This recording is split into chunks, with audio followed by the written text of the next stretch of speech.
Ya, terima kasih Pak Handoko Palembang, luar biasa.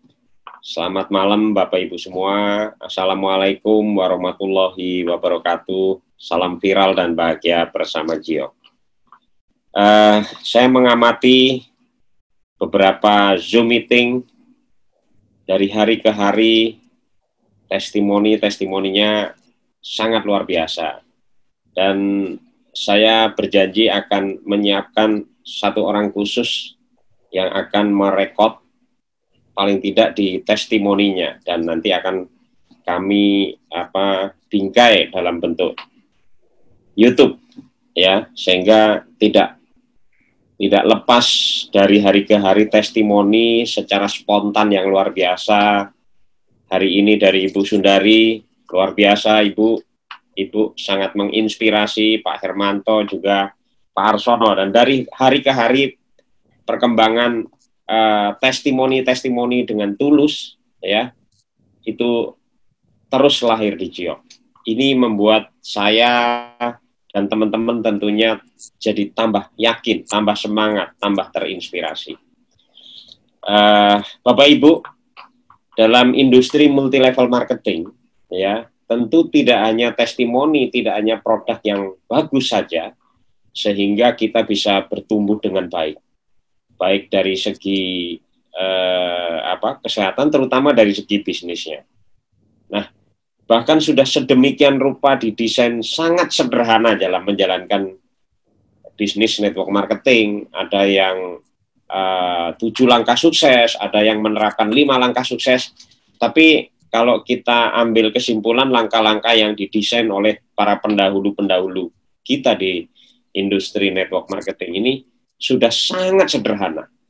Nah, tapi pertanyaannya, kenapa masih juga banyak yang gagal? Dan rata-rata ya, hampir 80% yang gagal. Hanya kurang lebih 20% yang berhasil di industri network marketing. Ya. Bahkan kurang lebih 5% yang benar-benar sukses, punya penghasilan hingga ratusan bahkan miliaran rupiah. Nah, ini yang perlu kita cari akar masalahnya Bapak Ibu. Ternyata dari hasil survei, mereka yang sukses di industri multi level marketing, bahkan di dalam industri bisnis apapun, adalah mindset Bapak Ibu. Jadi ternyata tidak hanya skill, tidak hanya keterampilan, tetapi cara berpikir. Itu yang pertama dalam bisnis. Kenapa hasil survei menunjukkan demikian? Karena memang tidak lepas dari sistem pendidikan nasional kita, Bapak Ibu. Sistem pendidikan nasional kita, kurikulumnya disusun pada saat era industri, sehingga mindset yang ada di pemikiran generasi bangsa ini, bahkan anak-anak kita, itu kalau mau kaya, kalau mau sukses, ya harus bekerja, ya. Karena memang sistem pendidikan nasional kita dirancang demikian. Bahkan suatu ketika barangkali ada di antara kita ya, ketika anak kita bertanya, ayah, bagaimana caranya menjadi kaya, sukses? Ya sekolah yang pinter, nak. Cari nilai yang bagus, menjadilah yang terbaik. Setelah itu cari kerja dan pilih pekerjaan mana yang berani gaji kamu paling besar, kan gitu. Nah itu sudah menjadi doktrin pola pikir bangsa kita. Nah maka dari itu mindset Bapak Ibu, kalau Bapak Ibu ingin sukses di industri network marketing, maka mindset kita yang harus dirubah dulu, ya, pola pikir kita bahwa bisnis itu memang penting sekali. Ya, dalam untuk meraih sukses, banyak orang-orang bahkan yang tidak berpendidikan tinggi ya, itu punya bisnis besar, dan akhirnya orang-orang yang sekolah tinggi bekerja kepadanya. Nah, itu karena mindsetnya Bapak Ibu. Pernah suatu ketika saya sampaikan sejarahnya tentang buku Robert Kiyosaki. Kenapa ini saya akan ulang kembali? Karena itu merubah mindset saya, Bapak Ibu. Saya benar-benar berpikir memutuskan untuk berbisnis, ya, itu setelah saya baca buku itu. Ya, ada banyak buku yang sudah ditulis oleh Robert T. Kiyosaki, itu menginspirasi banyak orang. Nah, silahkan Bapak Ibu, kalau Bapak Ibu benar-benar ingin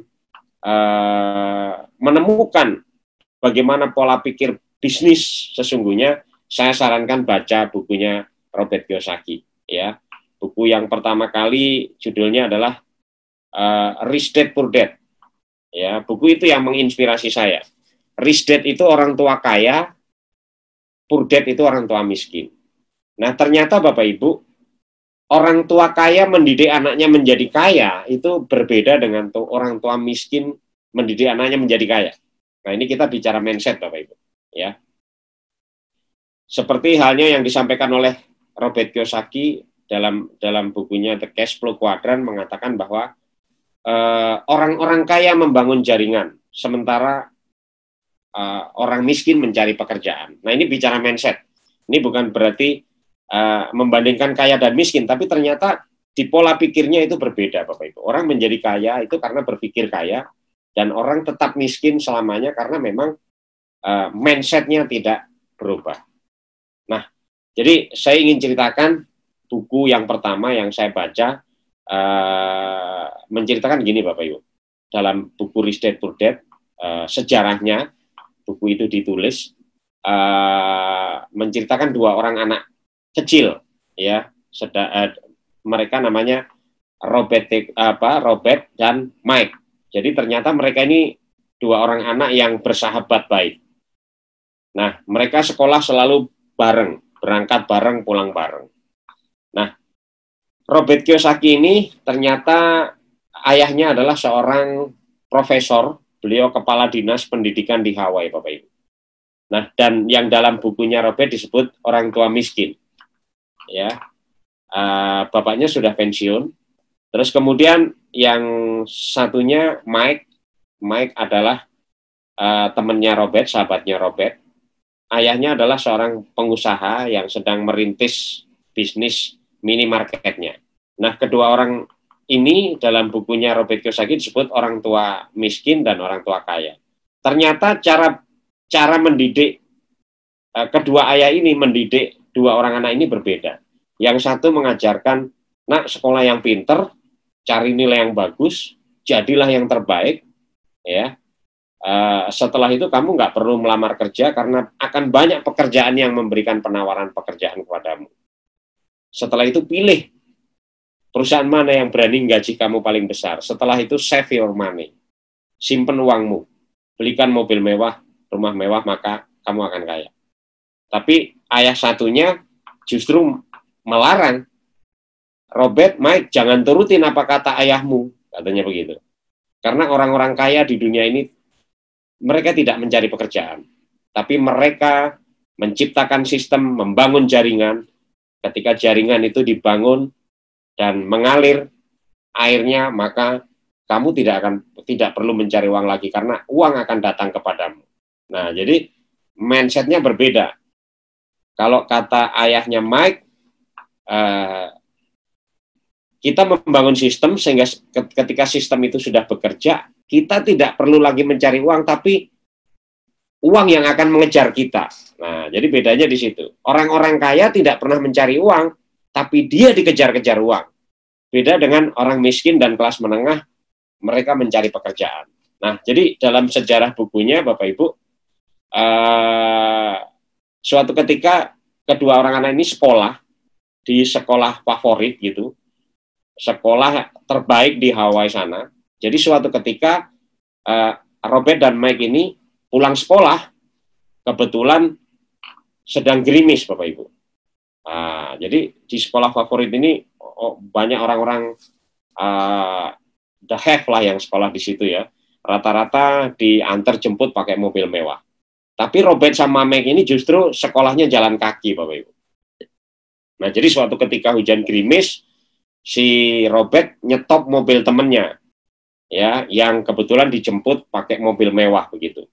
Jadi Robert dan Mike suatu ketika nyetop mobil dan bilang, boleh nggak aku numpang mobilmu? Kata temennya yang di dalam mobil, oh nggak boleh, Anda orang miskin, yang boleh naik mobil ini adalah orang-orang kaya seperti kami, katanya gitu. Nah lalu Robert dan Mike tersinggung Bapak Ibu. Tapi dia tersinggung tidak kepada temannya yang di dalam mobil, tapi dia tersinggung kepada ayah, kepada kedua orang tuanya. Dan mereka buru-buru pulang, nah langsung mereka nemuin ayahnya. Nah jadi Robert dan Mike waktu itu nemuin ayahnya Robert dulu, yang seorang profesor kepala dinas pendidikan di Hawaii. Kebetulan ayahnya Robert pulang sekitar jam 11 pagi, kemudian tiba-tiba kedua anak itu, Robert dan Mike, itu bertanya kepada ayahnya Robert yang sedang duduk membaca koran. Ayah, ayah, katanya begitu. Ya, nak, silakan duduk. Ada apa, nak? Katanya begitu kan. Ayah, gimana sih caranya jadi orang kaya itu? Nah, gitu. Itu lalu ayahnya terbelalak, naruh korannya, lalu mereka disuruh duduk. Robert, Mike, duduk, katanya. Robert, Mike, sudah jelas rumusnya. Kalau kamu ingin kaya, kamu harus sekolah yang pintar, katanya. Ya, rajinlah belajar dan jadilah yang terbaik. Ketika kamu menjadi yang terbaik, ya, kamu terus sekolah terus ke perguruan tinggi dan jadilah yang terbaik. Maka ketika kamu menjadi yang terbaik, kamu tidak perlu lagi melamar kerjaan. Pasti banyak perusahaan yang memberikan penawaran pekerjaan kepadamu. Nah, setelah itu pilih perusahaan mana yang berani menggaji kamu paling besar. Setelah itu save your money, katanya gitu. Kata ayahnya Robert yang seorang profesor kepala dinas pendidikan di Hawaii. Ya. Nah, setelah kamu mendapatkan pekerjaan yang gajinya besar, simpan uangmu, belikan mobil mewah, rumah mewah, maka kamu akan kaya. Lalu Robert bilang kepada Mike, Mike, itu kan kata ayahku. Kita masih bisa belajar dari apa kata ayahmu. Nah, akhirnya Robert dan Mike pamit kepada ayahnya. Kebetulan Mike sambil nunggu Robert ganti baju, mereka pergi ke rumahnya Mike. Ya, sengaja Robert ikut Mike, ngantar Mike ke rumahnya Mike, hanya karena ingin bertanya, hanya karena ingin belajar bagaimana menjadi kaya versi ayahnya Mike. Nah, ayahnya Mike ini adalah seorang pengusaha kecil yang sedang merintis bisnis minimarketnya. Ya, lalu mereka jalan berdua kurang lebih sekitar 2 kilo ke rumahnya Mike, dan kebetulan ayahnya Mike sedang duduk di belakang meja kerjanya. Mereka berdua pun mengajukan pertanyaan yang sama kepada ayahnya Mike. Ya, ayah, bagaimana caranya menjadi kaya, katanya begitu.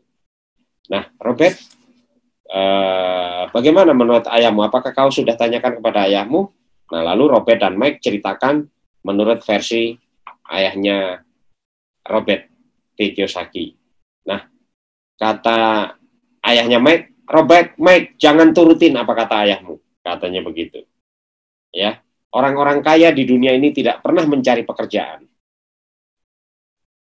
Mereka menciptakan uang, katanya begitu. Dan uang yang bekerja keras untuk mereka. Nah, Bapak Ibu, apa konteksnya dengan industri network marketing? Ya, nah ini mindset yang harus kita rubah dulu, bahwa Bapak Ibu, seperti saya terinspirasi tadi kepada Bu Sundari dari Lampung, ya, Pak, saya sudah pakai 6 bulan tapi tidak rutin, memang tidak terpengaruh apa-apa gitu ya. Sudah 6 bulan bergabung, katanya, saya pakai 2 kartu, nggak kerasa apa-apa gitu ya. Ternyata karena makainya tidak rutin. Tapi setelah Ibu terinspirasi dari beberapa orang, barangkali disarankan untuk rutin memakainya, dan alhamdulillah keluhan nyeri sendi yang selama ini sangat mengganggu, dan akhirnya dalam waktu kurang lebih 1-2 bulan membaik. Ini barangkali momentum, Ibu. Ya, momentum. Saya pun menemukan momentum setelah sinusitis saya sembuh. Nah, tetapi momentum ini saja tidak cukup kalau mindset kita tidak kita rubah.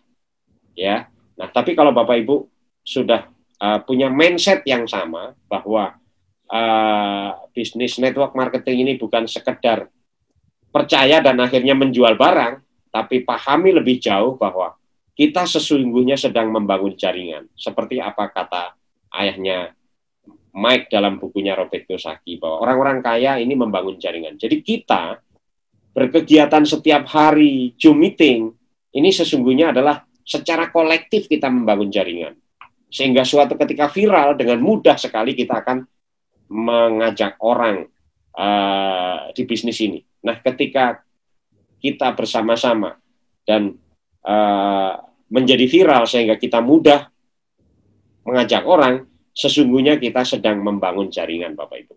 Barangkali hari ini ada yang baru punya mitra 1 orang, atau bahkan hari ini baru hadir, Bapak Ibu, mendengarkan Zoom meeting, ya, terinspirasi barangkali setelah mendengarkan kesaksian dari Pak Hermanto, tadi dari Lampung, juga dari Bu Sundari, ya. Tapi Bapak Ibu, mindset ini penting sekali, ya. Orang-orang kaya, sekali lagi ditekankan dalam bukunya Robert Kiyosaki, bahwa orang-orang kaya membangun jaringan. Orang miskin dan kelas menengah mencari pekerjaan. Nah, jadi ini penting sekali, Bapak Ibu. Mindset bagaimana bahwa kita sesungguhnya sedang membangun jaringan. Nah, membangun jaringan ini tentu tidak mudah. Harus banyak belajar, harus aktif ikut pertemuan, seperti yang disarankan dalam 5 langkah kita. Apa sih kunci sukses di bisnis network marketing? Yaitu 5 langkah, Bapak Ibu. Sederhana sebenarnya. Yang pertama adalah apa? Impian. Ya. Nah, Bapak Ibu harus paham apa sih impian itu sebenarnya. Ya. Impian itu sesuatu yang menjadi harapan atau keinginan kita. Ketika keinginan itu tidak terwujud, itu kita menangis, Bapak Ibu. Jadi impian itu apa sebenarnya? Impian adalah sesuatu harapan, keinginan yang harus terwujud. Itu impian. Ya. Nah, contoh seperti Pak Haji Sugeng, impiannya, saya nggak muluk-muluk, Pak Teguh. Saya ingin di awal tahun depan, berarti kalau sekarang bulan Agustus, September, Oktober, November, Desember, Januari, Pak Haji Sugeng ini ingin sekali berpenghasilan 100 juta per bulan dari bisnis Jio. Itu impiannya, ya. Dan saya lihat impian itu sedikit lagi tercapai, gitu ya, karena beliau sangat konsisten dan keseriusan, persistensi yang beliau lakukan, konsistensi yang beliau lakukan, terus mengundang orang, terus memberikan pelajaran-pelajaran, berbagi pengalaman kepada seluruh mitra-mitranya, itu membuat grupnya bertumbuh. Dan insya Allah tidak lama lagi impian itu akan terwujud. Nah, tentu untuk mewujudkan impian itu harus dengan kesungguhan hati, ya. Jadi bukan berarti Jiok menjadi apa ya, sesuatu yang utama. Barangkali di antara Bapak Ibu yang di acara ini ada yang masih bekerja, atau misalnya ada yang masih kuliah. Itu adalah prioritas utama, Bapak Ibu. Ya, prioritas kedua Jiok. Begitu. Itu kalau Bapak Ibu ingin benar-benar impiannya terwujud, ya. Bukan berarti full time, tapi full of the time. Memanfaatkan waktu luang. Jadi ketika Bapak Ibu punya waktu luang, ya prioritas kedua adalah Jiok. Begitu. Kalau kita ingin sukses. Contoh, Pak Putu, saya lihat beliau ini sangat sibuk sekali karena harus mengontrol seluruh pasar yang ada di Bandar Lampung. Tapi begitu ada kesempatan, karena di pasar itu banyak orang, ya beliau selalu mengundang orang. Jadi sehari itu minimal 3-4 orang yang beliau undang. Walaupun yang datang hanya 1-2 misalnya. Tapi saya lihat di grup Zoom meeting Jiok, hampir rata-rata 20% itu undangan Pak Putu, luar biasa. Jadi beliau sering diskusi, sering bincang-bincang dengan saya, gimana Pak Teguh supaya cepat bertumbuh. Ya tidak ada cara lain, Pak, mengundang. Ya, yang pertama adalah harus punya impian. Nah, setelah punya impian, buat daftar nama. Setelah buat daftar nama, mengundang. Daftar nama itu sebenarnya tidak harus yang ada di handphone kita. kadang-kadang kita berkenalan dengan orang dan bisa langsung akrab, itu juga daftar nama baru Bapak Ibu. Ya. Nah, bagaimana kiat-kiat mengundangnya? Ya, kita undang bagaimana supaya orang penasaran dan mau ikut Zoom. Kalau perlu sampai ajarin bagaimana mendownload, ngisi nama, terus kemudian masukkan ID meeting sehingga dia bisa langsung, karena ini sesuatu yang baru. Kadang-kadang kalau usia di atas 45 tahun itu gaptek Bapak Ibu. Ya, kalau sudah urusannya dengan teknologi, malas kadang-kadang gitu. Nah, ajarin sampai dia bisa ikut Zoom meeting. Ya, impian, daftar nama, mengundang, terus presentasi. Nah, presentasi yang baik seperti apa? Ya, presentasi yang baik adalah seperti yang dilakukan oleh Ibu Sundari malam hari ini, seperti yang dilakukan oleh Pak Harsono tadi, Pak Hermanto. Gimana caranya? Storytelling saja. Ya, bercerita manfaat yang Ibu rasakan. Jadi Bu Sundari bagaimana caranya mempresentasikan produk Giok? Tidak harus seperti Bung Reno yang begitu menguasai, tidak harus seperti Pak Haji Sugeng yang sudah menguasai penelitian para ahli. Ya, kadang-kadang kalau kita menjelaskannya seperti itu, kita sedang komunikasi empat mata, orang justru tidak tertarik. Dalam hati orang yang dipresentasi, emang lo ngerti apa kira-kira. Tapi kalau Ibu menceritakan dengan tulus, saya pakai 6 bulan awal, ya saya beli Giok ini sudah 6 bulan, tapi 3 bulan kemarin tuh nggak kerasa apa-apa. Oh ternyata saya tidak rutin gitu ya. Ternyata setelah rutin hanya dengan 2 kartu saja, keluhan persendian saya sekarang sudah normal. Ya kira-kira Ibu cerita seperti itu aja, dan itu tidak orang tahu kalau itu cerita tulus, sehingga orang justru tertarik Bapak Ibu. Nah, itu cara presentasi yang benar sebenarnya dengan metode storytelling tersebut. Nah, kemudian setelah itu di follow up, ya, yang selanjutnya adalah pakai produknya 100%, baca buku, dan hadir di setiap pertemuan. Ya, jadi sebenarnya sederhana. Siapapun yang sekarang sukses di bisnis network marketing hanya menjalankan 5 langkah itu, tidak ada cara-cara lain. Ya, caranya ya punya impian, membuat daftar nama, terus kemudian mengundang, follow up, presentasi, pakai produk, dan baca buku dan hadir di setiap pertemuan. Nah, jadi intinya Bapak Ibu, orang tidak mau melakukan 5 langkah ini karena mindset-nya belum terbuka, pola pikirnya belum terbuka. Bahwa untuk membangun jaringan di industri multi level marketing, ya cuman 5 langkah itu, 5 langkah yang sangat sederhana.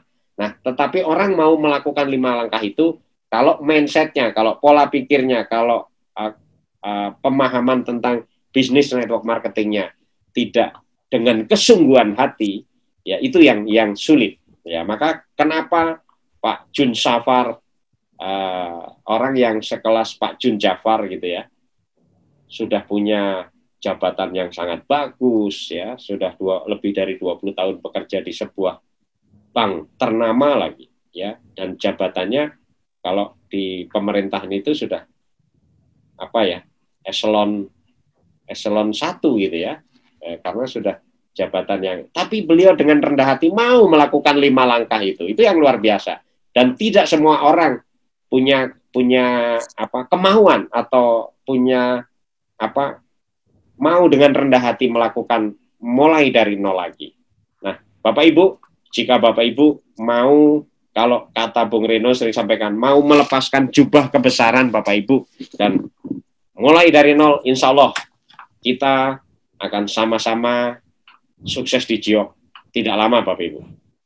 Ya, kalau Bapak Ibu menerapkan 5 langkah dengan mindset yang benar, dengan pola pikir yang benar, insya Allah paling lama 3 tahun, insya Allah berpenghasilan di atas 100 juta. Itu saja yang bisa saya sampaikan Pak Handoko dan Bapak Ibu semua. Kalau ada kata-kata saya yang kurang berkenan, saya mohon maaf.